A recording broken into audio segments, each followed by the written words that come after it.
Bueno, ya a todos, gracias y paz, feliz día del Señor. Y entonces con ese mismo gozo, esa misma actitud de adoración, seguimos exaltando a nuestro Dios, ahora a través de la enseñanza y la predicación de su palabra. Así que vamos a Éxodo, capítulo 19.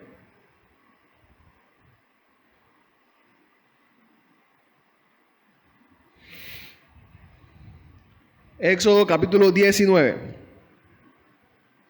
Pero vamos a llegar hasta el versículo 8. Éxodo 19 del 1 al 8. ¿Me siguen allí? Entonces, mientras leo para ustedes.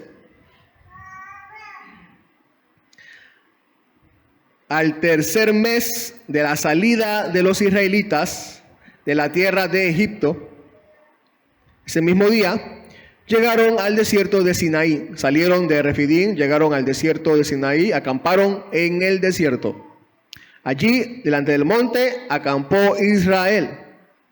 Moisés subió hacia Dios y el Señor lo llamó desde el monte y le dijo: así dirás a la casa de Jacob y anunciarás a los israelitas: ustedes han visto lo que he hecho a los egipcios y cómo los he tomado sobre alas de águilas y le he traído a mí. Ahora pues, si en verdad escuchan mi voz y guardan mi pacto, serán mi especial tesoro entre todos los pueblos, porque mía es toda la tierra. Ustedes serán para mí un reino de sacerdotes y una nación santa. Estas son las palabras que dirás a los israelitas. Entonces Moisés fue y llamó a los ancianos del pueblo y expuso delante de ellos todas estas palabras del Señor que el Señor les había mandado. Y todo el pueblo respondió a una y dijeron: haremos todo lo que el Señor ha dicho. Y Moisés llevó al Señor las palabras del pueblo. Hasta allí.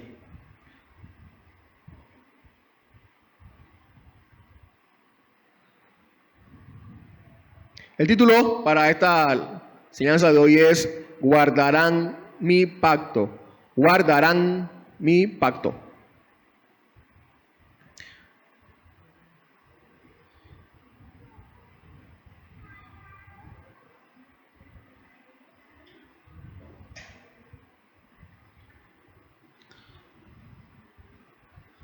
Nosotros estamos acostumbrados a hacer contratos,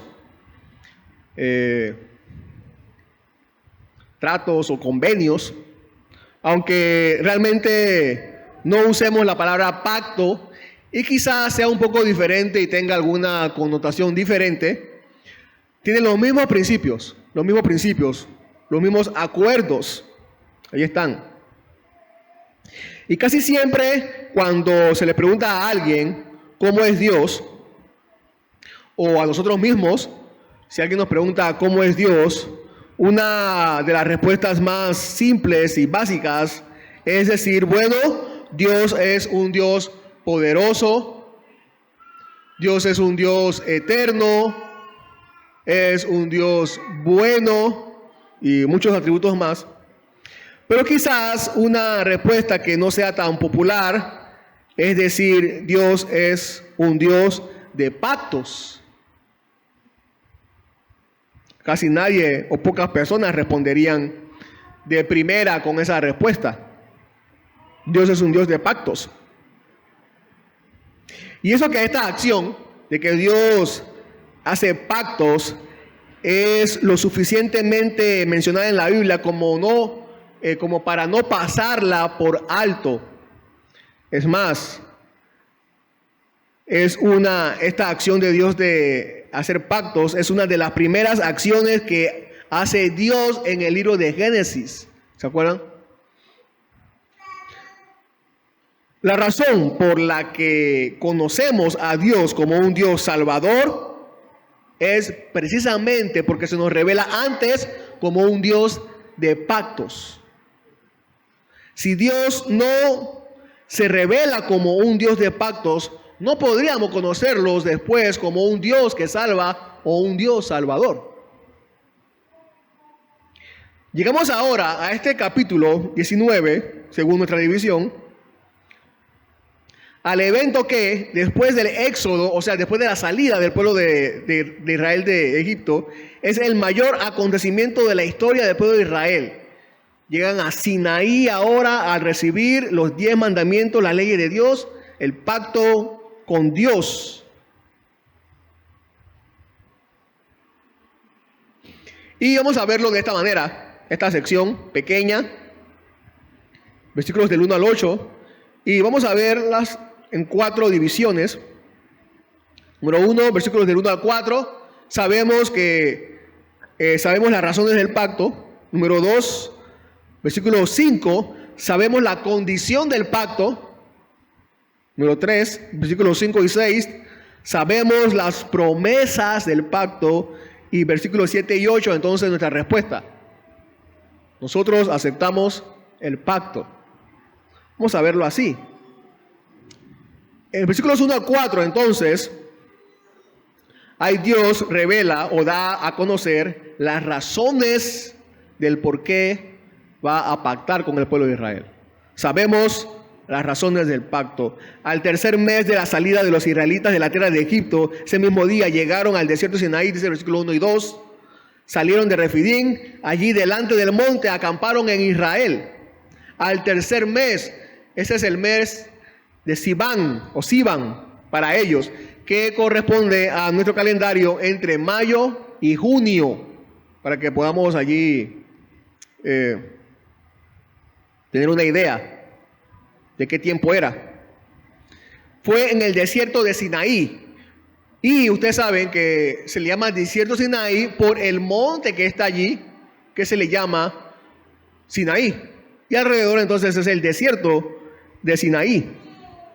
Este es el mismo monte donde Dios, ustedes recordarán, se le reveló a Moisés y lo llamó a través de la zarza que ardía y que no se consumía. Allá en el capítulo 3, donde dice que Moisés llegó a Horeb, monte de Dios. Tiene este otro nombre, Horeb, y se usa mucho en la Biblia de manera intercambiable, monte Sinaí y Horeb. Algunos comentaristas creen que tenían esos dos nombres. Otros comentaristas creen que era un monte, sí, pero con 2 picos, y que uno de los picos los identificaban o se llamaba Horeb y el otro Sinaí. De esta manera se diferenciaban. Aunque el día de hoy exactamente la ubicación de donde acampó el pueblo de Israel se desconoce, no es tan fácil hallarla. Entonces Israel acampó allí y acampó aproximadamente 1 año allí. Todo 1 año allí en ese lugar, frente al monte, acamparon. De acuerdo a nuestra división en la Biblia, permaneció en el desierto de Sinaí el pueblo de Israel hasta el libro de Números, capítulo 10. Hasta allá. En Números, capítulo 10, versículo 12 dice: y los israelitas salieron según su orden de marcha del desierto de Sinaí. Dice un comentarista que más de 57 capítulos de las Escrituras son dedicados a lo que le ocurrió a Israel en el campamento en el desierto de Sinaí. Más de 57 capítulos. Y nosotros en el libro de Éxodo, todo lo que resta del libro del Éxodo hasta el capítulo 40, todo lo que se nos narra allí, desde ahora hasta el 40, transcurre allí en el campamento del pueblo de Israel, frente al monte de Sinaí. Así que nosotros nos vamos a quedar allí con ellos hasta el capítulo 40 del libro de Éxodo.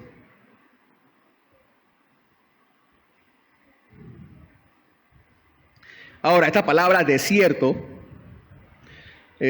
cuando la escuchamos así, desierto, lo primero que pensamos es solo en arena y nada más. Y alguien podría pensar, qué terrible fue vivir allí 1 año para el pueblo de Israel. solo arena y nada más. Pero aquí, en este caso específico, la palabra arena significa simplemente un lugar desolado, pero no necesariamente solo arena. Recuerden que allí fue que Moisés llevó, era el recorrido que Moisés llevaba a las ovejas de su suegro para apacentarlas. Así que no solamente había arena, había también otros recursos allí en ese lugar. Aunque sí era desolado. Cada vez, recuerden, ellos ya venían acampando y cada vez que ellos acampaban, algo sucedía con Dios. Algo Dios hacía con ellos. Y en esta ocasión entonces el pueblo acampó para recibir la ley de Dios, para recibir la palabra de Dios. Anteriormente era para proveer algún recurso, ahora es para proveerle la palabra de Dios al pueblo. Lo que iba a suceder no debía hacerse mientras caminaban o mientras hacían otras cosas. Debían detenerse y acampar porque iban a recibir la ley de Dios, iban a recibir la palabra de Dios. Era necesario sentarse y que escucharan.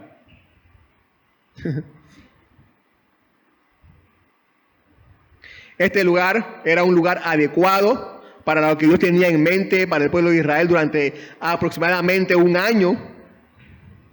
Durante un año ellos recibieron diferentes leyes de Dios. Ellos estaban frente a Dios, estando frente al monte de Dios. Literalmente, Dios les estaba predicando a ellos, enseñando sus leyes, su palabra. Este lugar, entonces, por un año, se transformó en un templo. Este lugar, Sinaí. Cuán importante debió ser para Dios dar su ley al pueblo, que se tomó todo un año para eso y estar con ellos allí. Todo un año.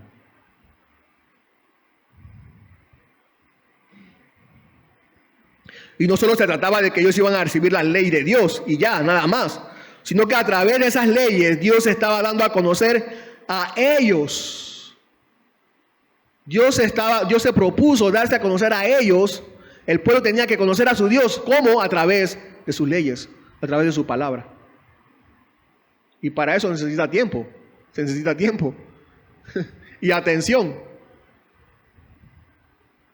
Un año entonces ellos escuchando las leyes de Dios, como vamos a ver hasta el capítulo 40. Un año conociendo a Dios a través de sus leyes. ¿Saben qué yo hubiera pensado? ¿Saben qué yo hubiera dicho si yo hubiera estado allí con ellos? Y hubieran pasado meses. ¿Saben qué yo hubiera dicho?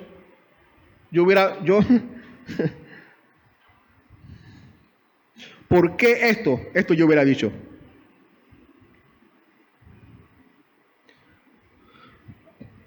¿Por qué tanto tiempo aquí acampando? ¿Qué no hay cosas más importantes que hacer? Tenemos que llegar a Canaán. Vamos, levantémonos, conquistemos Canaán. Eso es más importante que estar aquí sentado. Tenemos una vida que conquistar, tenemos naciones con cual pelear y triunfar. ¿Acaso no podemos escuchar la palabra de Dios mientras vamos caminando y hacemos otras cosas? ¿Por qué estamos aquí sentados perdiendo tanto tiempo?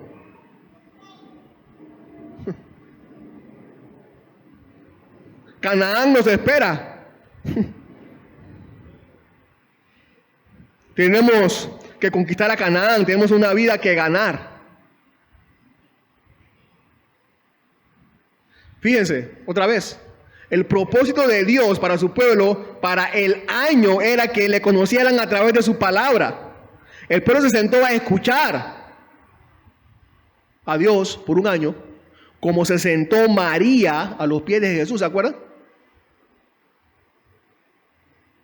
A escuchar la palabra de Dios. Pero nosotros, ya este año, ya nos hemos propuesto ser como Marta, porque es que hay tantas cosas que hacer, hay tantas metas que lograr en la vida.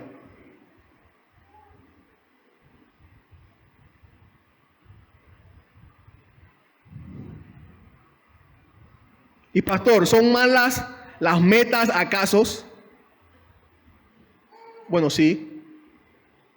Cuando no te dejan tiempo para conocer a Dios a través de su palabra, sí.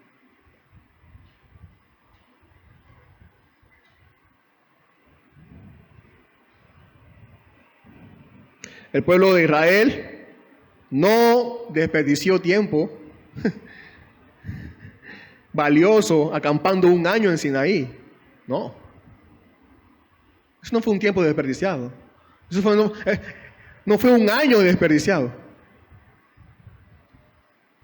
No perdemos tiempo, sino que ganamos vida cuando abrimos la Biblia para leerla y conocerle. Para leerla y conocer a Dios. Moisés subió hacia Dios, dice versículo 3, y el Señor lo llamó desde el monte y le dijo, así dirás a la casa de Jacob y anunciarás a los israelitas. Es probable, ustedes saben, la nube que iba con ellos, esta nube que había conducido al campamento de los israelitas, esta nube que se hubiera ido a la cima del monte Sinaí, y como este era el símbolo de la presencia del Señor, Moisés subió al lugar para encontrarse allí con el Señor. Como sabemos, Moisés ahora está ejerciendo el oficio de mediador entre Dios y su pueblo, entre su pueblo y Dios. Ahora él iba a subió a escuchar la palabra de Dios para traspasar esa palabra al pueblo.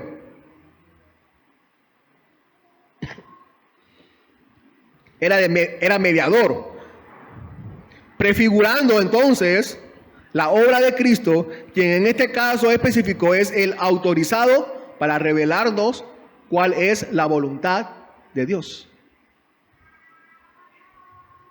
En Mateo 5.1, ustedes recordarán, ahí está la porción famosa de las bienaventuranzas, ¿se acuerdan? En Mateo 5, versículos 1 y 2, dice, cuando Jesús vio a las multitudes, subió al monte. Y después de sentarse, sus discípulos se acercaron a él y abriendo su boca les enseñaba diciendo. No es para nada una casualidad, para nada. ¿Se acuerdan? La trayectoria de dónde viene el pueblo de Israel, ¿se acuerdan? Moisés y el pueblo de Israel salen de Egipto y pasan por las aguas, se bautizan por las aguas. Después, cuando pasan por el Mar Rojo, de allí entonces, ¿a dónde van? Al desierto para ser probados. Y ahora llegan a este monte para escuchar, recibir, para que se les dé la ley de Dios, la palabra de Dios. Agua, desierto, monte. Y ese mismo recorrido es el que hace Jesús en su ministerio. Por lo menos así está en Mateo. En el capítulo 3 de Mateo, ¿qué sucede? Jesús se bautiza, agua. En el capítulo 4, ¿qué sucede? Jesús llega al desierto para ser probado. Y en el capítulo 5, Jesús sube al monte para enseñar la palabra de Dios. Ahí está Moisés, que nos muestra a Cristo. Entonces le dice Dios a Moisés, ustedes han visto, versículo 4, lo que he hecho a los egipcios y cómo los he tomado sobre alas de águila y les he traído a mí. Dios ahora le pide a los israelitas que recuerden y consideren todo lo que Él había hecho por ellos. Si en el pasado había demostrado ser fiel y verdadero, si los había guiado y sostenido, si los había protegido, librado de los peligros, si esto era así, no debían creer en las promesas que a continuación Dios le confirmaría para su futuro y escuchar sus exigencias. Dice, usa esta figura del águila. Los he tomado sobre las alas de águila y los he traído a mí. Ustedes saben que el águila, ¿cómo es el águila? El águila es una de las aves una de las más poderosas aves que hay. Es rápida en su vuelo, majestuosa en sus recorridos aéreos y al mismo tiempo una de las aves más tiernas con sus crías. Así fue Dios. Por ejemplo, Dios demostró su poder, le demostró su poder al pueblo de Israel, destruyendo para ellos la nación más fuerte. Y como se expresa ahí mismo en Éxodo, salvándolos con mano poderosa y brazo extendido. Poder, como el águila. También como el águila que cuida a sus crías en su nido, en las rocas, las cuida, las alimenta, las lleva en sus alas, deposita en ellos alimento tiernamente, en los lugares que considera buenos para sus crías, y pronto les enseña a volar alto en el cielo. Así fue Dios, así trató Dios al pueblo de Israel. Protección y sostén para ellos. Lo que todos necesitan. No queda duda entonces, no queda duda alguna que Dios ha hecho tanto por el pueblo de Israel. Más de lo que ellos merecían, mucho más. Dios ha cumplido hasta ahora el pacto que Dios había hecho con Abraham. Lo ha cumplido fielmente, de salvar a la descendencia de Abraham y guiarlos a salvo a la tierra de Canaán. Y tiene ahora todo el derecho de requerir obediencia, como lo va a pedir.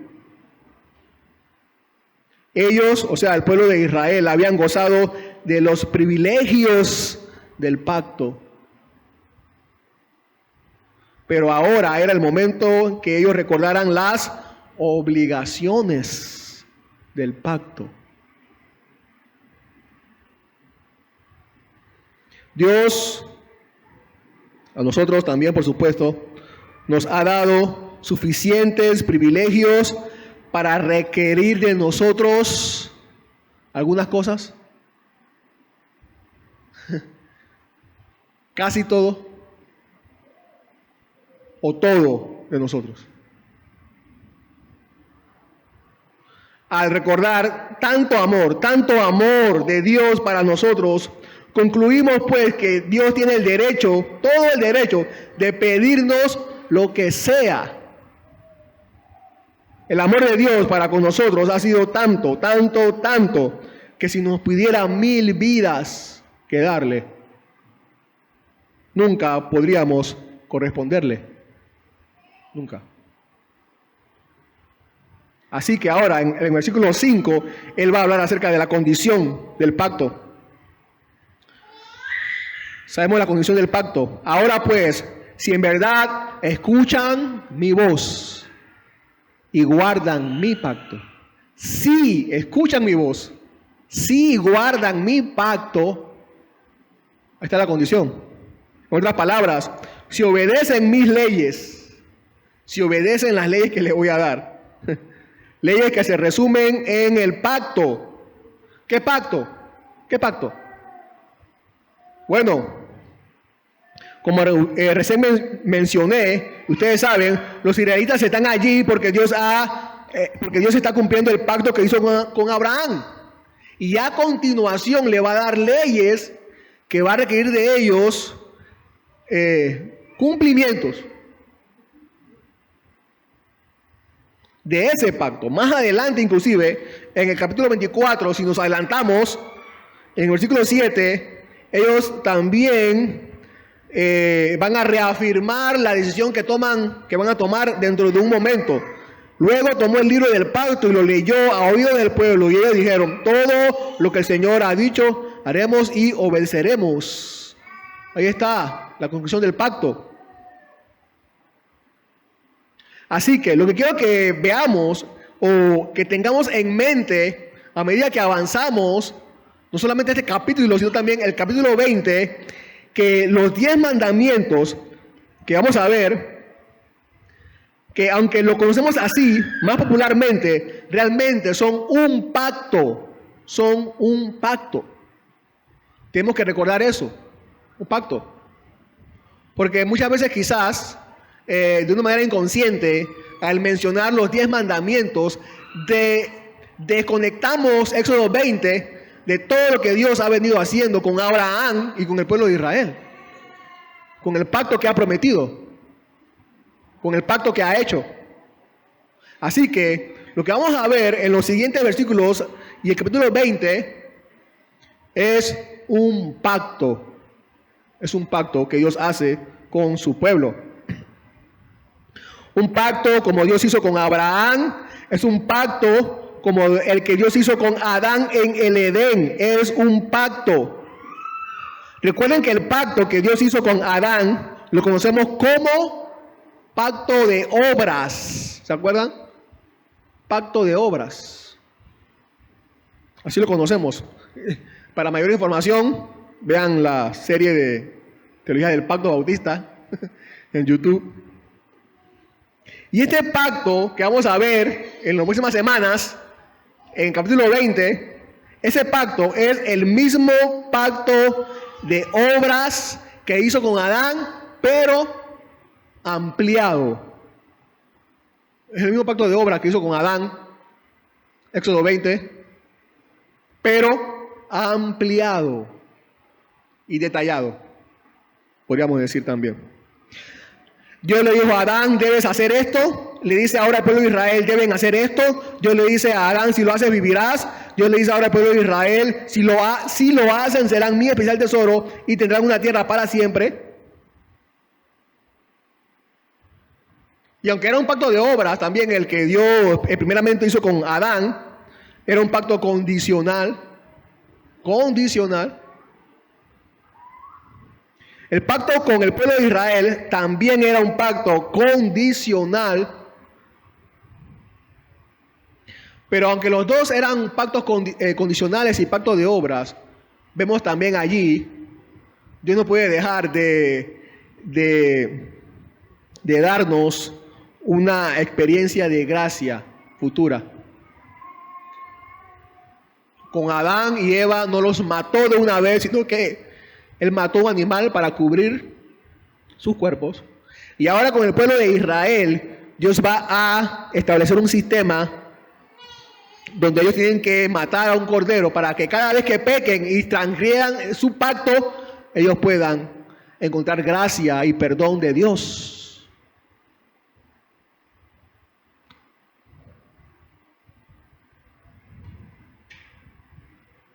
Este pacto, entonces, que vamos a ver dentro de unas semanas, Éxodo 20, reproducía el pacto de obras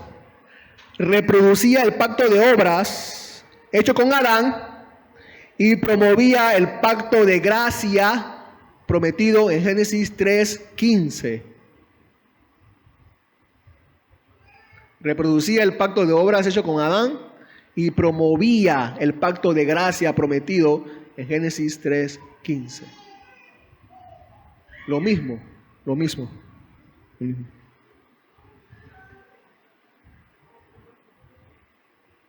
Este pacto los gobernaría en sus vidas en Canaán.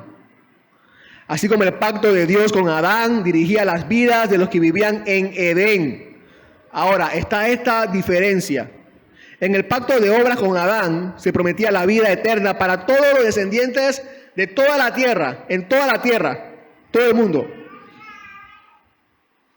Pero en este próximo pacto que vamos a ver, en Éxodo 20, estaba limitado solo a los habitantes de Canaán. Pero eso no quiere decir que Dios no le exige a los demás pueblos el cumplimiento de los 10 mandamientos. Vamos a verlo dentro de un ratito. Pero antes de llegar allí, en Hebreos dice que Jesús fue un mediador de un mejor pacto. Esto significa que había otro pacto del que Él no fue mediador. El pacto del que Jesús no fue mediador fue este pacto que vamos a ver en Éxodo 20. Que el mediador fue Moisés. O sea que es un pacto entonces de obras para la vida en Canaán, terrenal. condicional. Si escuchan mi voz, si obedecen, si guardan mi pacto, un pacto condicional, ellos debían cumplir. Y si no lo hacían, violaban el pacto. Y Dios entonces, según lo pactado entre Dios y ellos, Dios tomaba las medidas correspondientes para traer sobre ellos maldiciones y castigarlos. Era un pacto condicional.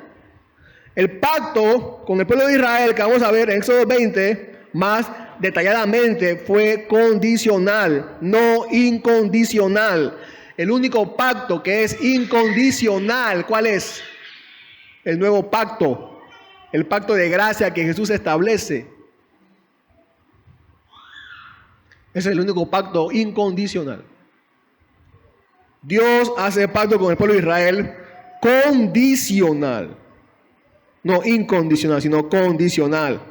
Si este pacto de Éxodo 20 fuera incondicional, entonces nadie más que un judío podría pertenecer al pueblo de Dios. Ningún gentil podría. Y si este pacto fuera incondicional, entonces Jesús tampoco no hubiera venido a la tierra a salvar a nadie.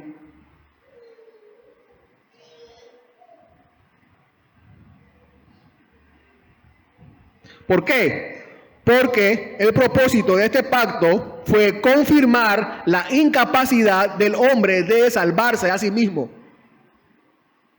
Eso fue uno de los propósitos de dar los 10 mandamientos, el pacto de obras, más ampliamente. Que el ser humano pudiera entender y saber que no podía cumplirlos. Nadie puede cumplir los 10 mandamientos. Que el hombre viera su incapacidad de salvarse a sí mismo. Gálatas 3:24, de manera, dice el apóstol Pablo, que la ley ha venido a ser nuestro guía para conducirnos a Cristo. Ese es el propósito de Éxodo 20, del pacto allí. Que nos diéramos cuenta que nada podemos hacer excepto ir a Cristo y salvarnos. Así que ellos debían cumplir todo el pacto para recibir las bendiciones que Dios promete, pero no pueden. Más adelante en la historia nos damos cuenta que es así, que ese era el propósito. No pueden. Ahora, nosotros tampoco podemos hacerlo. Nosotros estamos exentos, no estamos exentos a cumplir ese pacto. No. Aunque se limitaba a la vida en Canaán, nosotros no estamos exentos a cumplir ese pacto. ¿Por qué? Pues recuerden que Adán desobedeció ese mismo pacto que vamos a ver en Éxodo 20. Adán lo desobedeció. Ya él lo había desobedecido. Y como él lo desobedeció, también nosotros lo desobedecimos. Recuerden que Jesús en una ocasión dijo que solamente habían 2 mandamientos. ¿Cuáles? Amar a Dios y amar al prójimo. Y esos 2 mandamientos han existido desde que Dios creó al hombre. Son 2 mandamientos que Dios requiere que el hombre cumpla desde que Dios creó a Adán. Y fueron esos 2 mandamientos que también, en resumida cuenta, Adán desobedeció y no cumplió. Si algo sabía Adán, aunque no estuviera escrito, que amar a Dios era amar al prójimo. Eso. Y al Adán desobedecer a Dios, entonces, no amó a Dios.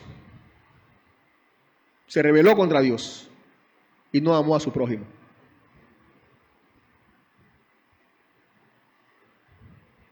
Así que nosotros somos culpables. Nuestra incapacidad también la podemos ver al Dios requerirnos entonces cumplir los 10 mandamientos. Todos los seres humanos, todos. Así que por ser hijo o hija de Adán, eres culpable de quebrantar el pacto de Dios. ¿Qué debes hacer? Reconocer tu incapacidad para cumplirle a Dios. Tu única salvación, ¿qué es? Entonces, ir a Cristo. Él hizo lo que tú no pudiste hacer. ¿Qué debes hacer? Poner tu confianza en Él, viviendo para Él.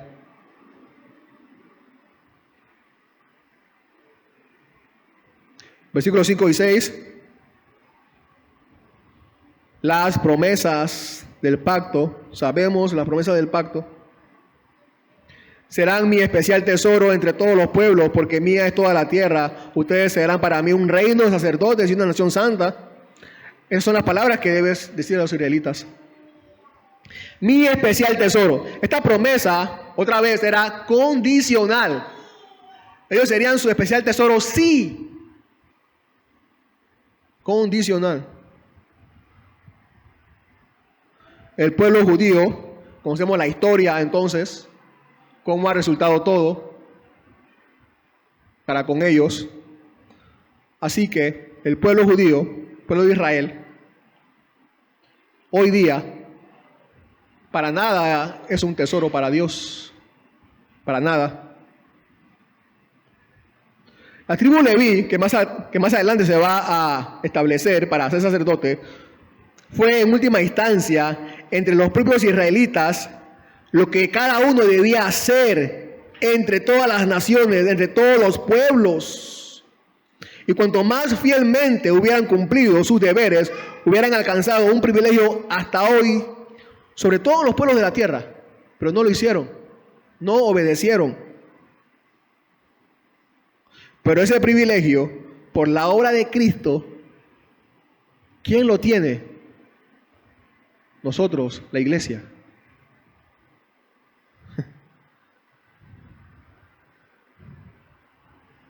La iglesia comprada con la sangre del Cordero de Dios es el único tesoro de Dios. El único tesoro de Dios. Ningún más tesoro tiene. ¿Qué pacto puede entonces ser este que contiene tales promesas y por el cual un pueblo debe ser un tesoro peculiar para con Dios y más que todos los demás en la tierra, un sacerdocio real, una nación santa? Esto no podía ser de otra cosa, otro pacto más que el pacto de redención que cumplió Cristo, quien puede lograr todo eso para el pueblo de Dios. El pueblo de Dios es, como dice un momento, la iglesia es el tesoro, su tesoro, y una nación de sacerdotes. Primero, es su tesoro porque un tesoro es algo que se busca, y Él siempre ha buscado diligentemente y busca diligentemente a sus elegidos. Un tesoro, cuando se encuentra, es cuidadosamente guardado, como Él guarda a su iglesia, como dice el salmista, como la niña de sus ojos. 3, el hallazgo de un tesoro es motivo de alegría. Hay alegría en el cielo cada vez que uno de sus elegidos se convierte. 4, para tener un tesoro haremos grandes sacrificios. Y Dios ha hecho el sacrificio más grande de todos, que es el dar a su Hijo por nosotros. Así que, como dice alguien, el santo más pobre en toda la tierra es un tesoro para Cristo, para Dios.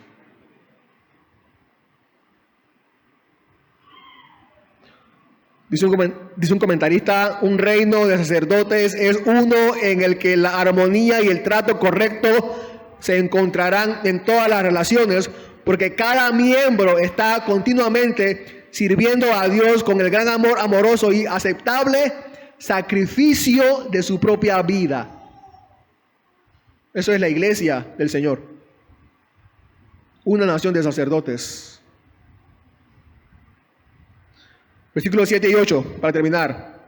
Ahora, después de ver las razones del pacto y la condición del pacto y los privilegios del pacto, versículos 7 y 8, nosotros ahora aceptamos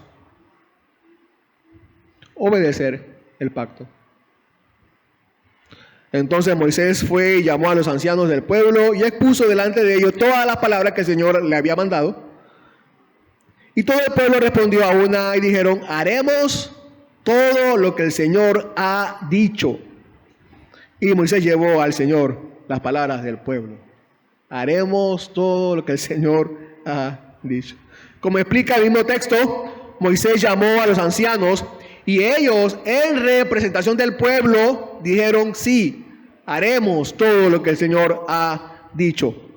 ¿Qué respuesta? ¡Qué gran respuesta!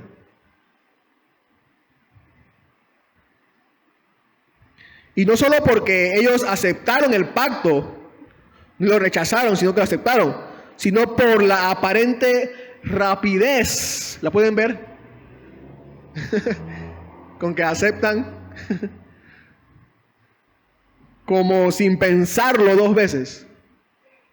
O como decimos también, más rápido que inmediatamente.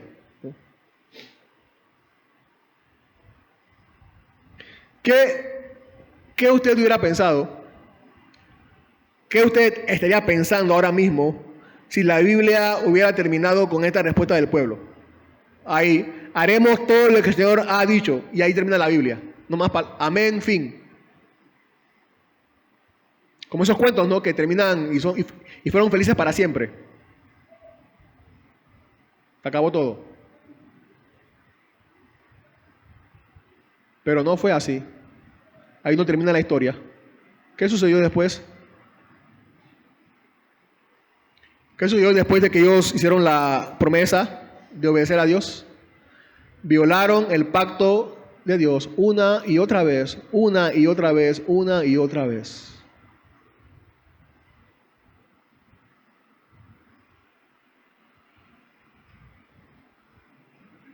El pueblo de Israel abandonó totalmente a Dios.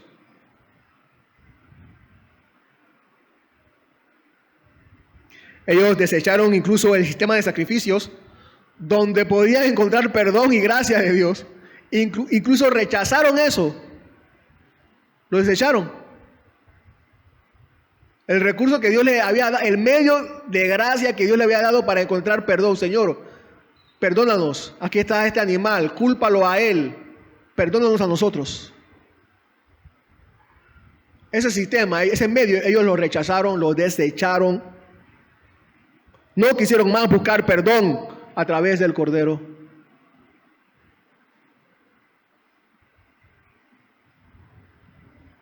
Bueno, sí, la verdad es que cuando Dios pacta con alguien, con Adán, como vimos, con Noé, con Abraham, con el pueblo de Israel, como vamos a ver, con David más adelante inclusive, no le queda al ser humano nada más que aceptar el pacto. Eso sí es verdad, porque Dios no negocia con nadie su pacto. Así que hay que aceptarlo. Hay que aceptarlo. Pero ellos, podemos preguntarnos si habían pesado, si habían medido el alcance de las obligaciones que estaban asumiendo. Habían considerado lo que implicaba ser para Dios una nación santa.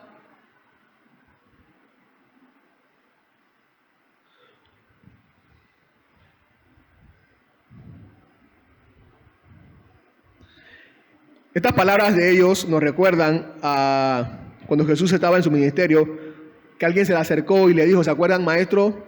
Te seguiré a donde quiera que vayas. Y si Jesús dejó algo bien claro, es que seguirlo a Él había que pensarlo dos veces.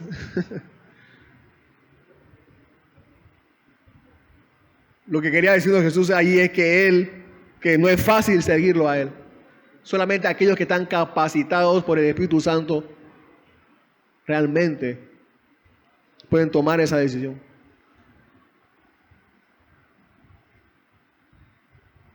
Allá en Filipenses, cuando el apóstol Pablo, ustedes recordarán que estaba hablando acerca de su vida y cómo agradar a Dios en todas circunstancias, dijo, todo lo puedo en Cristo.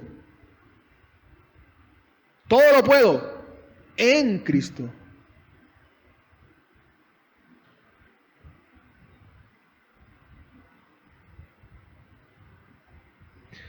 La prueba de que Él es nuestro Dios es que vives para cumplir sus mandamientos. ¿Crees en Dios? ¿Alguna vez te has comprometido a cumplir la ley de Dios? ¿No? ¿Por qué no? Si dice creer en Dios.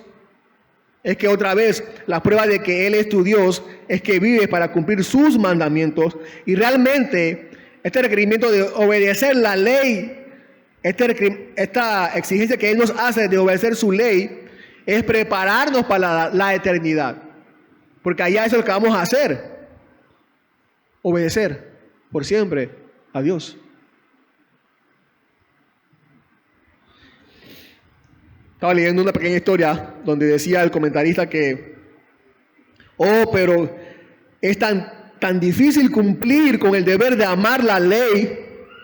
Él decía, escuchen lo que una niña le dijo a su hermano. Traté con todas mis fuerzas de ser buena. Oré, leía la Biblia, pero no mejoré. Hasta que por fin acudí a Cristo. Y de entonces tengo felicidad.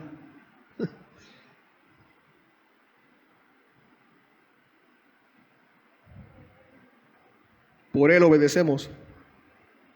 Y Moisés llevó al Señor las palabras del pueblo. Otra vez Moisés, cumpliendo como mediador, transmite las palabras del pueblo ahora a Dios.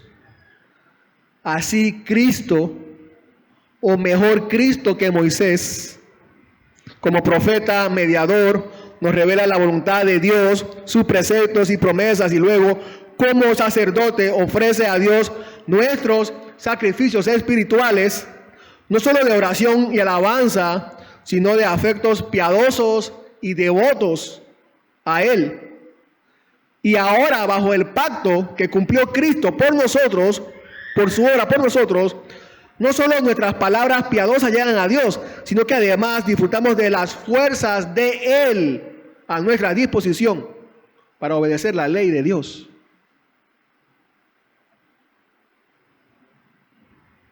Para llevar a cabo su obra. Así que, hermanos, para terminar, solo y solo por la obra de Cristo hemos podido, sí, obedecer el pacto, y lo haremos hasta la eternidad. Oremos. Señor, te damos las gracias por tu palabra. Señor, acudimos a ti para que tú pongas en nuestro corazón el deseo como el querer, Señor. Amar tu ley. Antes no nos interesaba. Ahora, como tus hijos, Señor, en nuestro corazón está el deseo de obedecerte, de guardar tu ley, tu pacto, tus preceptos, tus estatutos. Ahora queremos hacerlo.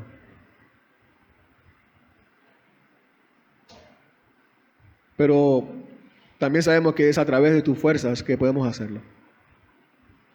Señor, que tu gracia nos sostenga. Ayúdanos, Señor.